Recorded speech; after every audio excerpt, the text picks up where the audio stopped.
Assalamualaikum warahmatullahi wabarakatuh. Perkenalkan, nama saya Dina Mardia, NPM B1A019449, kelas I, semester 3, Fakultas Hukum Universitas Bengkulu.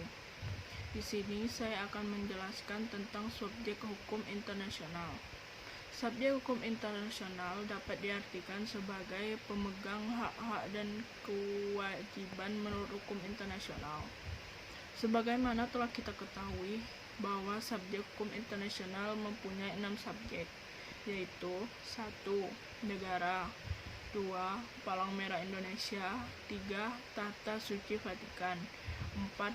Perusahaan sebagai badan hukum internasional otoritas, 5. Pihak berperang, 6. Individu.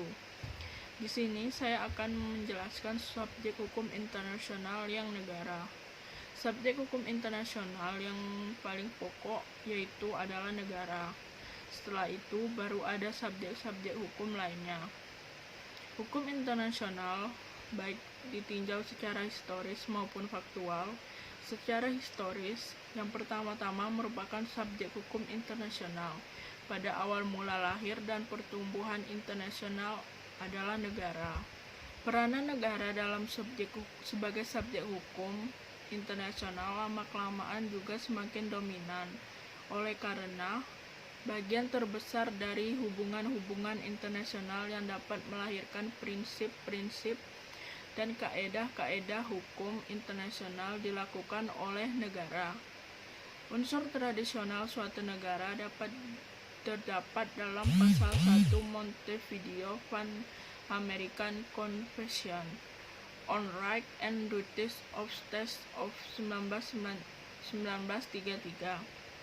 Di antara unsur-unsur negara tersebut, sebenarnya unsur kemampuan untuk mengadakan hubungan dengan negara-negara lain yaitu kurang penting. Mengapa dikatakan kurang penting? Karena negara mungkin dapat berdiri sendiri tanpa adanya kemampuan untuk mengadakan hubungan dengan negara lain, sehingga disebut juga dengan unsur non-fisik.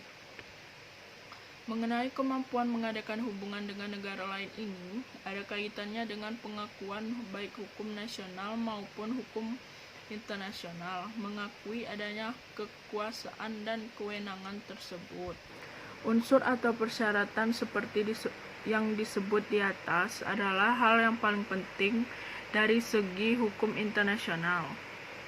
Ciri-ciri di atas juga dapat membedakan negara dengan unit-unit yang lebih kecil, seperti anggota federasi atau protektorat yang tidak menangani sendiri urusan luar negerinya dan tidak diakui oleh negara lain sebagai anggota masyarakat internasional yang mandiri. Bahkan, hukum itu sendiri boleh dikatakan sebagian terbesar terdiri atas hubungan hukum antara negara dengan negara lainnya. Contohnya yaitu menurut Convention Montevideo 1949. Mengenai hak dan kewajiban negara, kualifikasi suatu negara untuk disebut sebagai pribadi dalam hukum internasional adalah sebagai penduduk yang tetap, mempunyai wilayah teritorial tertentu, pemerintahan yang sah, dan kemampuan untuk mengadakan hubungan dengan negara lain.